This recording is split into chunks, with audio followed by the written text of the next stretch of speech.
Diamo voce alla nostra gente. Va ora in onda Cultura Padana. Buona Padania, buona Benacchia a tutti da Andrea Rognoni. Oggi ci metteremo in contatto con un giornalista di Libero, Mirko Molteni, che già avrete sentito da queste onde diverse volte, per parlare dei suoi ultimi lavori, soprattutto bibliografici, insomma, di produzione libraria, ma in relazione certamente al mondo padano. Prima però un annuncio intanto che ripeteremo con Molteni, perché io e lui siamo impegnati mercoledì sera alle ore 21 presso la Biblioteca Comunale di Vimercate, Piazza Unità d'Italia 2, a parlare d'Europa, Europa e pluralità, dalla storia all'attualità, organizzato da Terreni Sovrasezione Monza Brianza. Avremo modo comunque di riparlarne, l'appuntamento, ripeto, per mercoledì sera. Adesso vorrei parlare di alcuni santi padani per la rubrica calendario, ovviamente con tutto il feticismo possibile, perché se l'accusa è quella di essere feticisti e quindi per chi non fosse ancora assolutamente padrone del vocabolario italiano, ma capita anche a me qualche volta di non esserlo, pur insegnandolo come materia, il feticismo è quel tipo di atteggiamento che tende a sostituire il sesso con alcuni oggetti che diventano ovviamente oggetto non solo di culto ma di adorazione libidica e assolutamente ultrapassionale. La cosa del feticismo è partita in relazione a chi con estrema franchezza e lungimiranza ha brandito il rosario. Penso che i santi, dal punto di vista di una parte almeno della Chiesa attuale, non abbiano più significato. Francamente non vedo cosa c'entrino più con i messaggi loro, ma per noi rimangono i santi. Ci sono santi padani che noi feticisticamente adoreremo sempre. Naturalmente lo si sta dicendo con ironia, perché in realtà si tratta di una religio, cioè di una devozione, di un culto che non potrà morire mai, perché affonda le radici nell'humus popolare della padanità, dell'italianità, della padanità, della vera Europa. E oggi 20 maggio, per tutti quelli che hanno in mente dei riferimenti luminosi, cioè di forza religiosa, di forza divina, non può che essere San Teodoro e anche San Bernardino da Siena, ma che comunque è un santo sicuramente molto importante. Mi soffermo su San Teodoro perché è il patrono della città di Pavia. Pensate, l'antica Papia, città dei papi, forse un po' più saggi di quella attuale, ma mi fermo qui. San Teodoro visse tra Franchi e Longobardi, cioè insomma ricevette colpi dagli uni e dagli altri che avevano occupato la Padania, in particolare il territorio baricentrico di Pavia. Teodoro si meritò, con tutti i suoi sacrifici, le sue umiliazioni, la sua forza d'animo, si meritò di diventare il patrono della città di Pavia. E quindi portatore di Dio Teodoro, colui che ha regalato Dio ai pavesi e ai padani. Oggi 20 maggio noi lo celebriamo con un'adorazione ineguagliabile. Il 22 maggio, dopodomani, sarà oltre sicuramente a Santa Rita da Cascia, che ha una luminosità straordinaria. Santa Rita è molto nata in Umbria, vissuto in varie parti d'Italia, ma anche in Padania è molto sentita. Esistono molte parrocchie dedicate a Santa Rita, una famosissima e molto grossa a Milano, ma sicuramente è una santa da tenere conto. Per i santi padani, cioè nati in Padania, penso per il 22 maggio soprattutto a San Giovanni di Parma. San Giovanni di Parma è stato molto importante in epoca medievale e poi ha fondato un monastero che è ancora oggi molto noto, di San Giovanni Evangelista, nella città di Parma.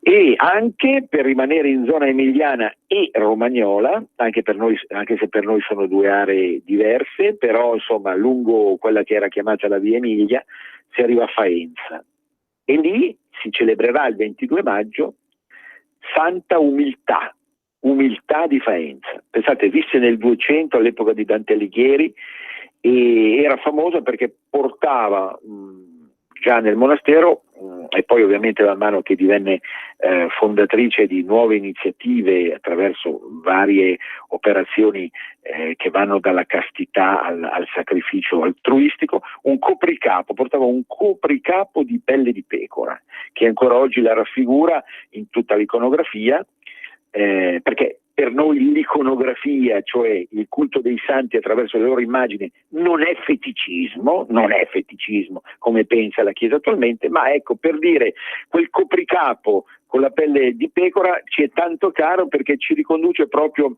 alla pastorizia che a quei tempi, pensate un po', nella Romagna dugentesca, che era anche quella di chi venendo da Firenze come Dante arrivava a scoprire, come ci descrive la Divina Commedia, moltissimi paesi romagnoli, ma anche per quelli come lei, Santa Umiltà, che andavano da Faenza a Firenze attraverso diversi passi appenninici che si potevano praticare comodamente, e lì era proprio il regno della pastorizia. Quindi da qui appunto questo simbolo molto forte. Concluderei per i santi, poi ci mettiamo in contatto con l'ospite Mirko Molteni, concluderei il 25 maggio con San Dionigi, che è stato nel 300, non 1300, nel 300 d.C., vescovo di Milano. C'è una singolare corrispondenza, anche se sono due figure completamente diverse, fra il San Dionigi milanese e il Saint Denis parigino, che insomma poi fa da punto riferimento a un'area parigina molto vasta a nord della capitale, dove sono accadute tante cose brutte ultimamente, forse perché si vuol ferire la cristianità più profonda, che proprio in questi personaggi che fanno capo al termine Dionigio trova la sua massima espressione. Pensate che la cattedrale di Notre Dame ha delle vestigia che ricordano Saint Denis, il Saint Denis francese, e chi ancora oggi in qualche modo pensa che quel 15 aprile scorso, in fondo è passato soltanto poco più di un mese, stesse per crollare non solo la cristianità ma l'intero Occidente, si deve ricordare che questo Occidente, di cui stiamo vedendo purtroppo il rischio di crollo, si è basato sui santi, si è basato sul culto dei santi, sul culto della Madonna e sul rosario, perché se no non poteva per tanti secoli durare così a lungo e con tanta forza. Se qualcuno vuole sostituire anche in Padania, che è stata una terra prima di forte spiritualità precristiana attraverso il mondo celtico, poi di forte spiritualità cristiana di tipo anche e soprattutto tradizionale, chi vuole sostituire questo mondo popolare, cioè un mondo affondato nell'humus del popolo e dei popoli padani, dai piemontesi ai veneti, dai lombardi, agli emiliani, ai romagnoli, ai liguri, eccetera. Chi vuole sostituire questo mondo con qualcosa d'altro, che sia semplicemente uno spirito umanitario, secondo me non ha più bisogno di una chiesa, non ha bisogno più di un'associazione di sfondo ecclesiastica, ma questa è la mia idea. Detto questo calendario che vi ho proposto è spesso alternativo al calendario di più nota fama, con personaggi santi ovviamente e di grande levatura cristiana, che vanno tutti presi in considerazione, però io ho voluto fare una selezione, come ho fatto spesso nell'ultimo anno, una selezione di santi che fossero molto sentiti proprio dalla comunità padana, perché sono più vicini a noi.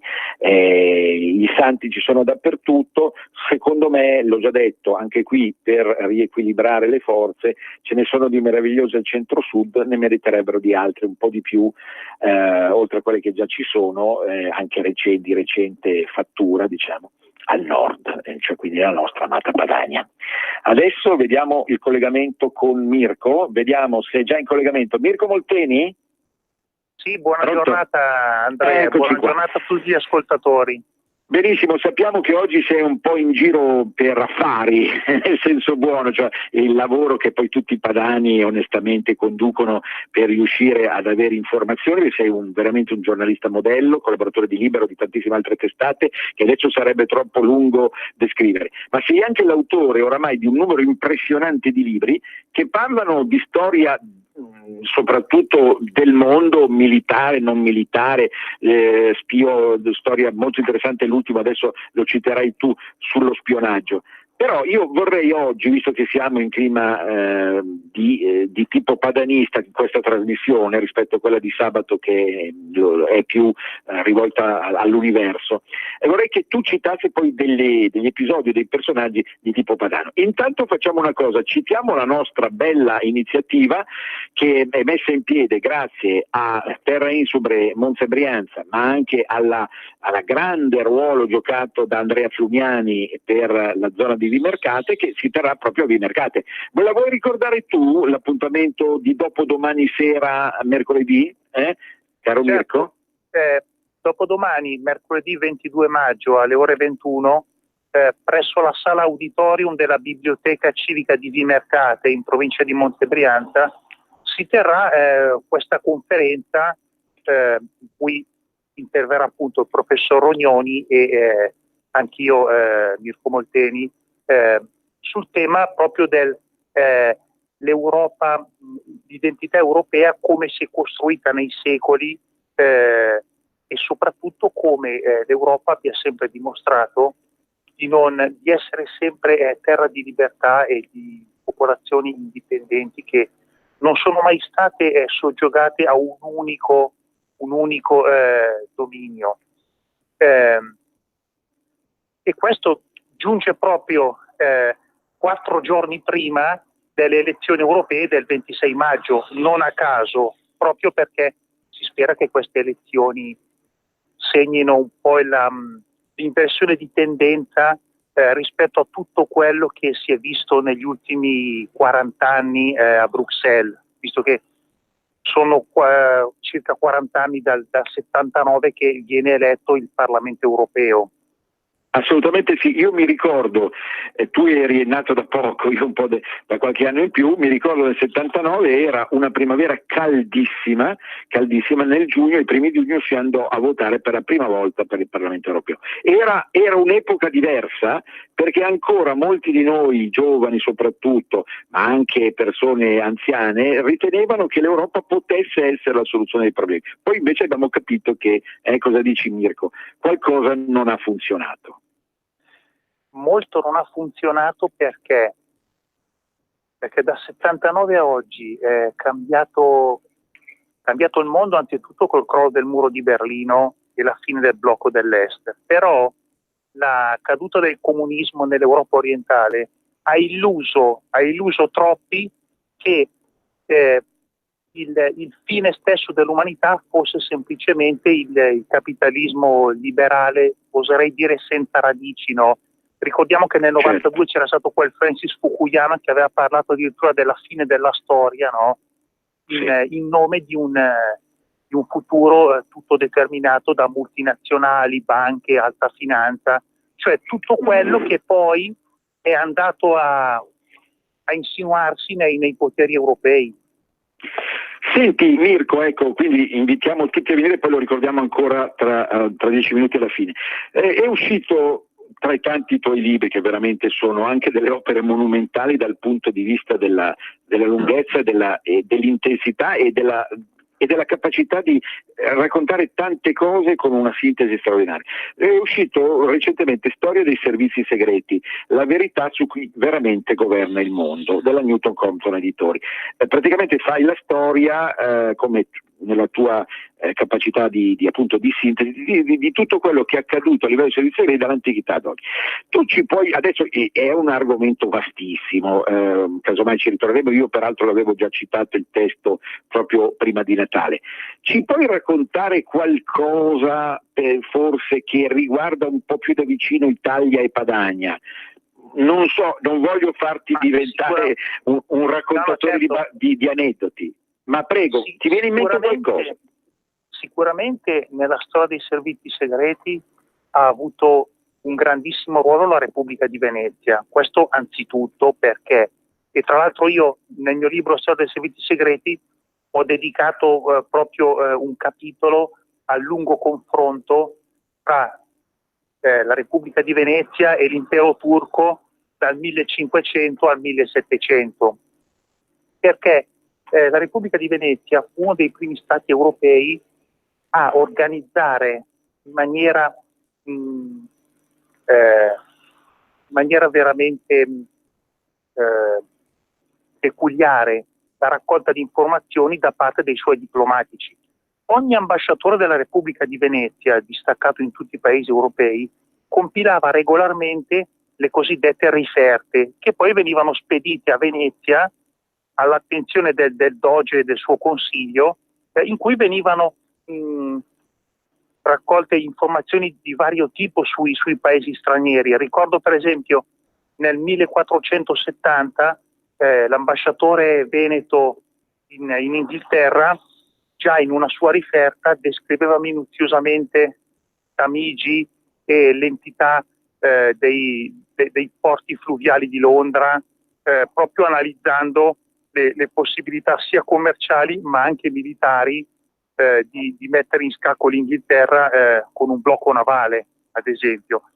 E questa tradizione delle riferte è continuata un po' per tutta la storia di Venezia. Tra l'altro, sempre a proposito di Venezia, ricordiamo che uno dei suoi più famosi agenti segreti fu Giacomo Casanova, questa figura di avventuriero. Qui andiamo appunto, siamo nella seconda metà del Settecento, quindi pochi anni prima poi che la Serenissima venga smantellata da Napoleone. E Casanova inizialmente fu egli stesso vittima dei servizi segreti veneziani, perché una spia appunto lo denunciò, al che poi seguì la sua detenzione al carcere dei Piombi, lo denunciò per l'appartenenza alle logge massoniche, trovando in casa sua appunto tutti i vari paramenti che ben conosciamo. Senti, la domanda sorge spontanea, un po' maliziosa, ma Casanova sfruttò qualche sua donna, tutte le donne che ebbe, amanti di ogni tipo, di ogni età, di ogni classe, le sfruttò anche per fini spionistici? Questo non esattamente, nel senso che la dimensione di Casanova come amatore riguarda più che altro la sua giovinezza e fino alla prima maturità. Chiaro, poi è passato a cose più serie. Però quando poi lui fu reclutato dai servizi segreti veneziani, ma questo dopo che era fuggito dai Piombi, dopo che era girovagato per tutta Europa, lui in sostanza, quando aveva già una cinquantina d'anni, si offre egli stesso come spia e si offre per spiare l'attività austriaca nel porto di Trieste, che si preannunciava a fine Settecento come il rivale di Venezia come porto commerciale principe nell'Adriatico. Qualche aneddoto più recente, 800-900, che riguarda la Padania?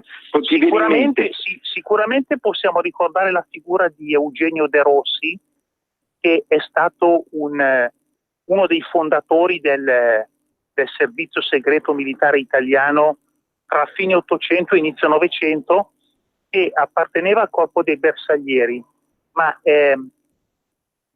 ebbe l'idea geniale per l'epoca di travestirsi da turista in bicicletta, poi con le biciclette di allora, quindi era già un settore pionieristico, e valicare i passi alpini sia rispetto alla Francia che sul versante austriaco, per poi addocchiare e prendere appunti sull'entità delle fortificazioni francesi e austriache lungo il confine alpino, e iniziò questa attività nel 1893 e la proseguì fino al 1912.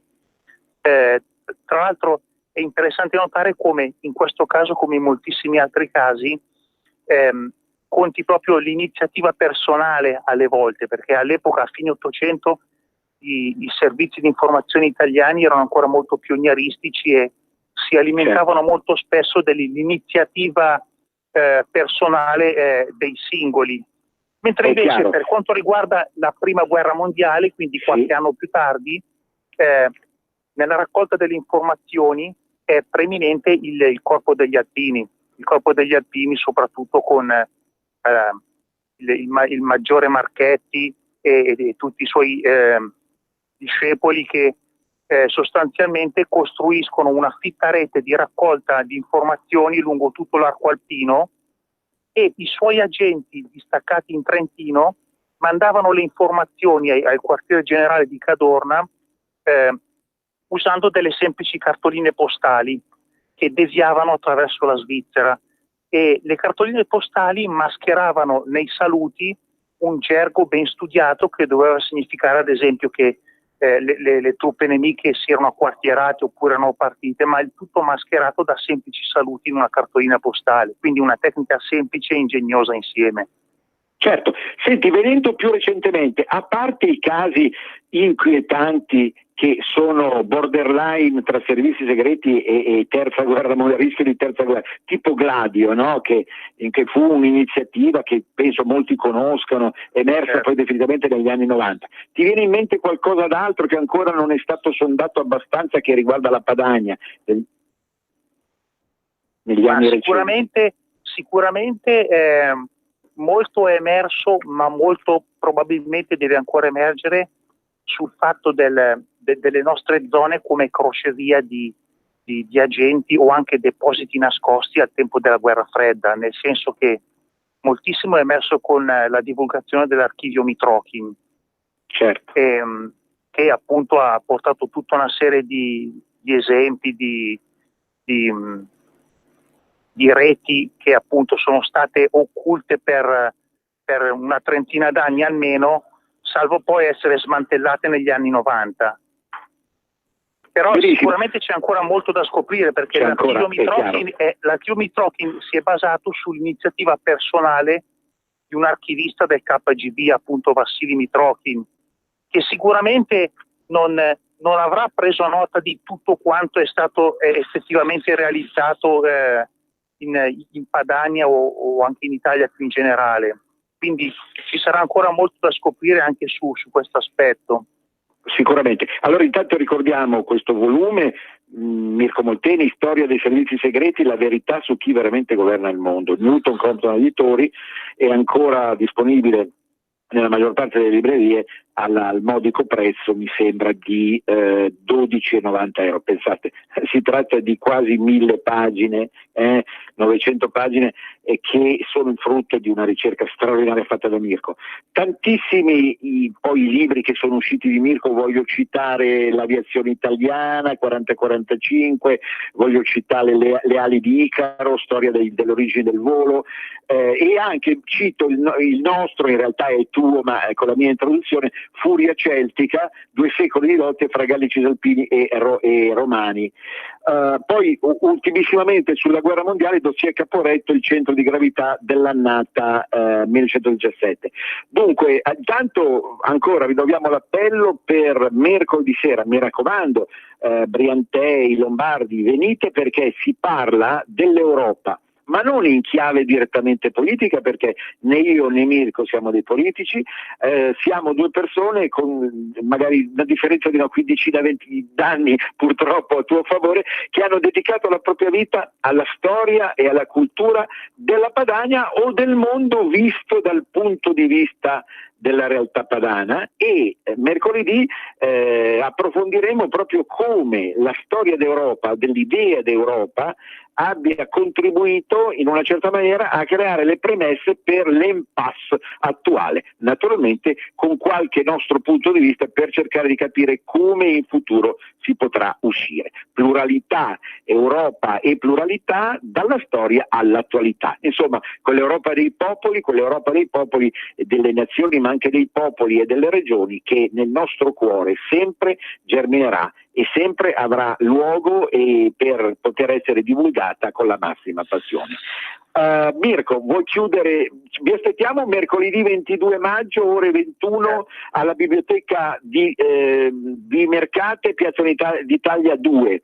Io vi anticipo che arrivo con leggero ritardo, ma giusto per lasciare lo spazio prima a Mirko, che ha delle cose forse anche più importanti di quelle che dirò io, ma non voglio fare il falso modesto, ma anche l'introduzione sarà importante di Andrea Frumiani, che è un personaggio che, devo dire, è nel nostro cuore, perché è stato colui che ha fondato la Commissione Cultura nella Lega Storica e da sempre combatte affinché la cultura riesca così a rifondare la politica stessa. Vuoi dire ancora qualcosa che chiudiamo la trasmissione, Mirko? Sì, certamente il voto del prossimo 26 maggio è un voto molto importante, perché potrebbe decidere veramente i destini delle prossime generazioni di europei, ed è proprio per questo che è un voto che va ponderato proprio tenendo conto di tutta l'eredità storica dei nostri antenati. Quindi come in un ponte tra antenati e discendenti. Perfetto, Mirko. Vi aspettiamo a Vimercate numerosi mercoledì sera, Biblioteca Comunale. Un grande abbraccio padano a tutti, grazie Mirko, e come al solito grazie. Venezia risorga Venezia per sempre, a risentirci. Avete ascoltato Cultura Padana. Ciao Ruspa, come butta?